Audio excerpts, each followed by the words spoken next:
ಚಿನ್ನ ಖರೀದಿ ಮಾಡೋರಿಗೆ ಇದು ನಿಜಕ್ಕೂ ಕೂಡ ಬಿಗ್ ಶಾಕ್ ಅಂತಾನೆ ಹೇಳಬಹುದು. 2026ರ ವೇಳೆಗೆ ಚಿನ್ನದ ಬೆಲೆ ಎಷ್ಟಾಗುತ್ತೆ ಅಂತ ನೀವು ಊಹೆ ಕೂಡ ಮಾಡಲಿಕ್ಕೆ ಸಾಧ್ಯ ಇಲ್ಲ. ಪ್ರತಿ ಗ್ರಾಮ್ಗೆ 16,000 ರೂಪಾಯಿ ದಾಟಲಿದೆ ಅಂತ ತಜ್ಞರು ಮಾಹಿತಿಯನ್ನು ಕೊಟ್ಟಿದ್ದಾರೆ.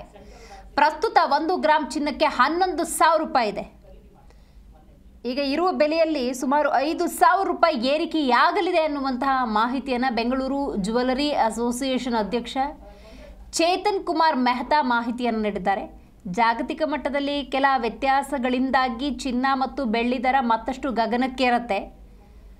ಇದರ ನಡುವೆ ಚಿನ್ನದಲ್ಲಿ ಹೂಡಿಕೆ ಮಾಡೋದು ಸುರಕ್ಷಿತ ಕೂಡ.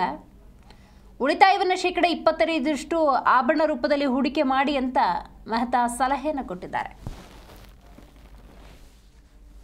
ಸೆಂಟ್ರಲ್ ಬ್ಯಾಂಕ್ಸು ಈ ವರ್ಲ್ಡಲ್ಲಿ ಎಲ್ಲರೂ ಅನ್ಕೋಬಿಟ್ಟಿದ್ದಾರೆ ಕರೆನ್ಸಿಗಳು ಏನೇನು ಅವ್ರ ಕಂಟ್ರಿದಿದೆ ಆ ಕರೆನ್ಸಿ ಮುಂದೆ ನಡೆಯುತ್ತಾ ಇಲ್ಲ ಅಂತ ಯಾರಿಗೂ ಗೊತ್ತಿಲ್ಲ. ಅವ್ರು ಅಸೆಟ್ ಮಾಡ್ಕೋತಾರೆ. ಚಿನ್ನ ಕೊಟ್ಟರೆ ನಾವು ಏನು ಬೇಕಂದ್ರೂ ದೇಶದಲ್ಲಿ ಎಕ್ಸ್ಚೇಂಜ್ ಮಾಡ್ಕೋಬೋದು ಅಂತ ಎಲ್ಲರೂ ಸೆಂಟ್ರಲ್ ಬ್ಯಾಂಕ್ಸು ಇನ್ಕ್ಲೂಡಿಂಗ್ ನಮ್ಮ ಇಂಡಿಯಾ ಎಲ್ಲ ಸೆಂಟ್ರಲ್ ಬ್ಯಾಂಕ್ಸು ಗೋಲ್ಡು ಖರೀದಿ ಮಾಡ್ತಾ ಇದೆ. ಒಂದನೇ ವಿಷಯ. ಎರಡನೇ ವಿಷಯ, ಸಾಕಷ್ಟು ಜಿಯೋ ಪೊಲಿಟಿಕಲ್ ಟೆನ್ಷನ್ಸ್ ನಡೀತಾ ಇದೆ. ನಿಮ್ಗೆ ಗೊತ್ತು, ನಮ್ಮ US 50% ಟ್ಯಾರಿಫ್ ಹಾಕಿದೆ. ಅದು ಬಿಟ್ಟು ಭಾಳ ತೊಂದರೆಗಳಾಗ್ತಾ ಇದೆ. ನಾನು ಒಂದು ಕಸ್ಟಮರ್ಗೆ ಏನು ಹೇಳೋಕ್ಕೆ ಇಷ್ಟಪಡ್ತೀನಿ ಅಂದರೆ, ನಿಮ್ಮ ಸೇವಿಂಗಲ್ಲಿ ಒಂದು 25ರಿಂದ 30% ನೀವು ಗೋಲ್ಡಲ್ಲಿ ಹಾಕಿ, ಅದು ಬುಲಿಯನ್ ಕಾಯಿನ್ಸಲ್ಲಿ ಹಾಕಬೇಡಿ, ನೀವು ಜ್ಯುವೆಲರಿಯಲ್ಲೇ ಹಾಕಬೇಕು. ಅದಕ್ಕೆ 2 ಕಾರಣ. ಒಂದು, ನಿಮ್ಮ ಮೇಕಿಂಗ್ ಚಾರ್ಜ್ ಲಾಸ್ ಆಗ್ಬೋದು. ನೀವು ಅನ್ಕೋಬೋದು ನನಗೆ 10% ಲಾಸ್ ಆಗುತ್ತೆ. ನೆಕ್ಸ್ಟ್ ಇಯರ್ ನಿಮ್ಗೆ 25% ಚಿನ್ನ ರೇಟ್ ಜಾಸ್ತಿ ಆಗೋ ಟೈಮಲ್ಲಿ ಆ ಮೇಕಿಂಗ್ ಚಾರ್ಜ್ ನಿಮಗೆ ಸೆಟ್ ಆಗುತ್ತೆ. ನೀವು ಒಡವೆ ಹಾಕೋಬೋದು, ಎಂಜಾಯ್ ಮಾಡ್ಕೋಬೋದು, ಅಪ್ರಿಸಿಯೇಷನು ಸಿಗ್ಬೋದು.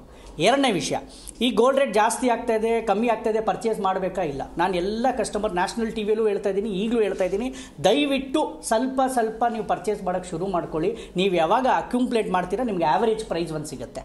ಯಾವಾಗ ಯಾರು ಈ ಜಾಸ್ತಿ ಗೋಲ್ಡ್ ರೇಟ್ ಆಗುತ್ತೆ ಕಮ್ಮಿ ಆಗುತ್ತೆ ಅಂತ ಈ ವಿಶ್ವದಲ್ಲಿ ಯಾರು ಪ್ರಿಡಿಕ್ಷನ್ ಮಾಡೋಕ್ಕಾಗಲ್ಲ. ಎಷ್ಟಾದರೂ ದೊಡ್ಡದಾಗಿ ಅವರು ಅನಲಿಸ್ಟ್ ಇದ್ಲಿ, ಯಾರು ಇದು ಜಾಸ್ತಿ ಆಗುತ್ತೆ ಕಮ್ಮಿ ಆಗುತ್ತೆ ಅಂತ ಹೇಳೋಕ್ಕಾಗಲ್ಲ. ಬಟ್ ಇವಾಗ ನಾವು ಗ್ರೌಂಡ್ ನೋಡೋಕ್ಕೆ ನಾವು ಯೋಚನೆ ಮಾಡಿದ್ರೆ ಎಲ್ಲೂ ಗೋಲ್ಡ್ ಕಮ್ಮಿ ಆಗೋದು ನನಗೆ ಕಾಣಿಸ್ತಾ ಇಲ್ಲ ಫ್ಯೂಚರಲ್ಲಿ. ಅದಕ್ಕೆ ಕಾರಣಗಳು ನಾನು ಹೇಳಿದ್ದೇನೆ. ಈಗ ಅದಕ್ಕೆ ಗೋಲ್ಡ್ ಜಾಸ್ತಿನೇ ಆಗುತ್ತೆ. ಸ್ವಲ್ಪ ದುಡ್ಡು ಬಂದರೆ 5 ಗ್ರಾಮ್ 10 ಗ್ರಾಮ್ ನೀವು 30 ಗ್ರಾಮ್ ಪರ್ಚೇಸ್ ಮಾಡ್ತಾಯಿದ್ರೆ 10 ಗ್ರಾಮ್. ಇವಾಗ ಯಾವತ್ತೋ ಹೇಳ್ತಾರೆ, ಈಗ 200 ಗ್ರಾಮ್ 300 ಗ್ರಾಮ್ ಗೋಲ್ಡ್ ರೇಟ್ ಕಮ್ಮಿ ಆಯಿತು. ಅವಾಗ ಏನು ಮಾಡಬೇಕು? 200 ಗ್ರಾಮ್ ಕಮ್ಮಿ ಆಯಿತು 10 ಗ್ರಾಮ್ ತೊಗೊಳ್ಳಿ. ಇನ್ನೂ ಒಂದು 200 ಗ್ರಾಮ್ ಕಮ್ಮಿ ಆಯಿತು 10 ಗ್ರಾಮ್ ತೊಗೊಳ್ಳಿ. 200 ರೂಪಾಯಿ ಜಾಸ್ತಿ ಆಯಿತು 10 ಗ್ರಾಮ್. ಆ ಥರ ನೀವು ಕೂಡ್ಬೋದು. ಈಗ ಮದುವೆಗಳಾಗುತ್ತೆ. ಇವಾಗ ಒಂದು ಮದುವೆಲಿ ನಮ್ಗೆ ಗೊತ್ತು, ಒಂದು 100ರಿಂದ 150 ಗ್ರಾಮ್ ಮಿನಿಮಮ್ ಒಂದು ಒಡವೆ ಮಾಡೋಕ್ಕೆ ಮದುವೆ ಆದರೆ ನಾವು ಕೊಡಬೇಕಾಗತ್ತೆ. ಒಂದು ಮಾಂಗಲ್ಯ